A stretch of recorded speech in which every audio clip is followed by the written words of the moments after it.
giving us this day. And it has been a very tough week. But we thank God that He has seen us through, and now we are here to welcome the Sabbath. We're going to stand up with song number 80.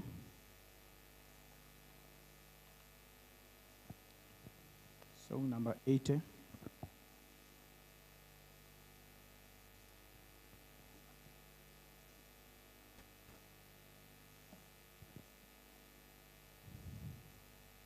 Tupe moto wa uwai. 3 go. Tupe moto wa uwai uliowaka zamani, uliowaongoza juu wazee watakatifu. Wapi roho iliyokaa moyoni mwa Ibrahimu, kadhalika ndugu Paulo aliwezeshwa na moto. Neema yako ina nguvu siku. Come to Sabbath, Father. Father, I want to ask you, you may lead us, Father, through the Sabbath, Father. You may sanctify us, Father. You may protect us, Father. Wash our lips, Father. You may cleanse us, Father, as you are entering your Sabbath, Father. Father, now we want to hear your word, Father. We want to ask you, that, Father, you want to speak in this place, Father. It may change our life, Father, and bring peace in our life, Father. Then I want to start. We want to ask you, lead us through until we finish. Just may pray. Amen. Amen. Happy Sabbath. Happy day. Yes, we thank God for giving us this day, Father. And it is another Sabbath that we want to worship Him. As you are aware, this Sabbath, we are being led by a department known as Possibility Ministry. They're the one in charge of the whole week, and they're going to crown their day tomorrow. So as you are aware, Possibility Ministry entails so many things, and especially touch those people. Sometimes you see them as vulnerable. Those sometimes you see them as least in society. Those sometimes you see them that they don't have value. But before God, they have value in our life. And sometimes somebody told me that sometimes you see people and you think that they have disability in their life. But I was told that if you start looking each and every person, we'll find that in one way or the other, it's not full. There's something that is lacking in him. It may be physical, it may be mental, it may be psychological. So sometimes we should not narrow ourselves about the lame, the blind, but we should open our mind and tell that disability, or what we call vulnerability, is not only about the people who see them in the street, like orphans, but even you as yourself. You may be one way or the other, you are lacking something in your life. So Possibility Ministry entails a lot of emphasis on people who sometimes see themselves that they are incapable of doing something. That's why Seventh Day came with this ministry, to make people who have that stigma in their life to realize that they are also valuable and they are also important in society. We are going to read a story in the book of Samuel, 2 Samuel. And that is 2 Samuel chapter 9, from verse 1 moving down. This is a story that we all are aware of it. And there's one day David asked, "Is there anyone who still remain in the house of Saul, whom I can show kindness?" But we're being told that later, there was someone who was brought, who was crippled, and he was orphan.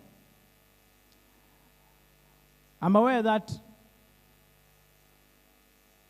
the father Jonathan has already, by that time, he was dead. So I'm sure that the person we're talking about, maybe Bosheth, he was orphan. And something sad, that he was crippled. The way you see in our society, the way you value people who are orphan, the way you perceive those people who are orphan. But something sad about maybe Bosheth, I mean, sorry for saying that, sometimes coming pronunciation of that word. Maybe Bosheth. Now, Mephibosheth was brought before King David. And I'm just seeing how Mephibosheth was valuing himself. I want us to read from verse 1 moving down. This story is a very sad story. But sometime when I read this story, it gives me hope. Verse 1. David asked, "Is there anyone still left of the house of Saul to whom I can show kindness for Jonathan's case?" Now there was a servant of Saul's house named Ziba. They called him appear before David, and the king said to him, "Are you Ziba?" "Your servant," he replied. The king asked, "Is there anyone still left in the house of Saul to whom I can show good kindness?" Ziba answered the king, "There is still a son of Jonathan. He is crippled in both feet." He said to make David know that house of Jonathan.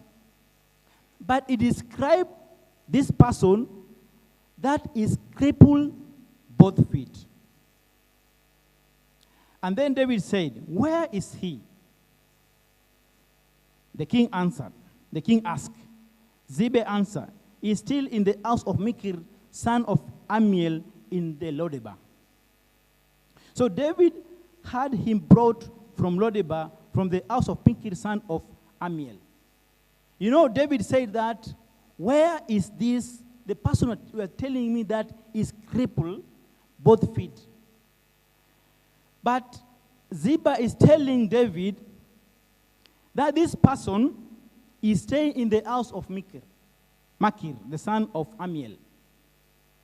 I'm just imagining how the family of Machir, son of Ammiel, are feeling. Because this person is not your son. It's not your son. The father is dead. The mother is dead. It's orphan. And now it's living in your family. To make the matter worse, that is crippled. I'm sure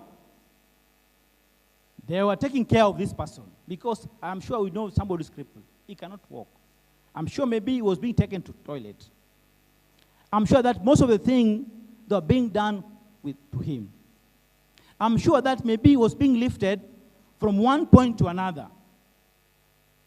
Maybe they were even helping him to take shower.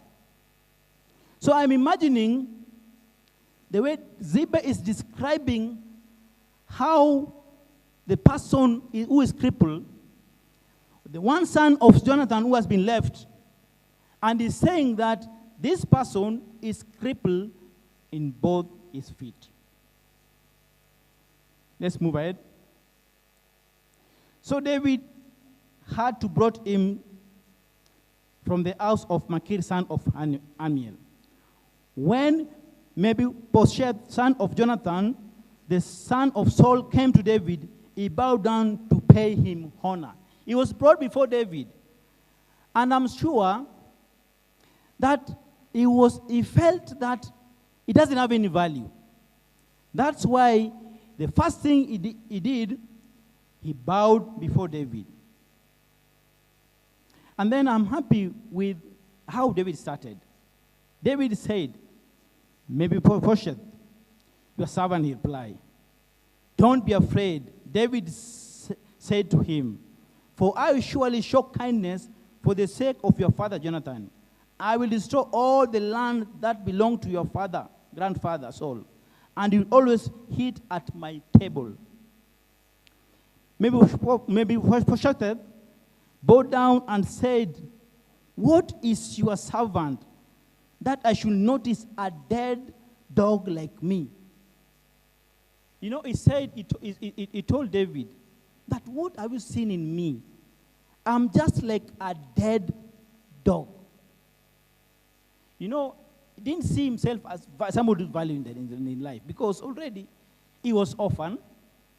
2, he was crippled. Nothing he could do. Now he's saying that, what have you noticed in me? Just a dead like dog. Just like a dead like dog. What have you noticed? What have you seen in me? But I'm happy that when he said that, the next thing David said, then the king summoned Ziba, the Saul's servant, and said to him, I've given your master a grandson everything that belonged to Saul and his family. You and your son and your servant are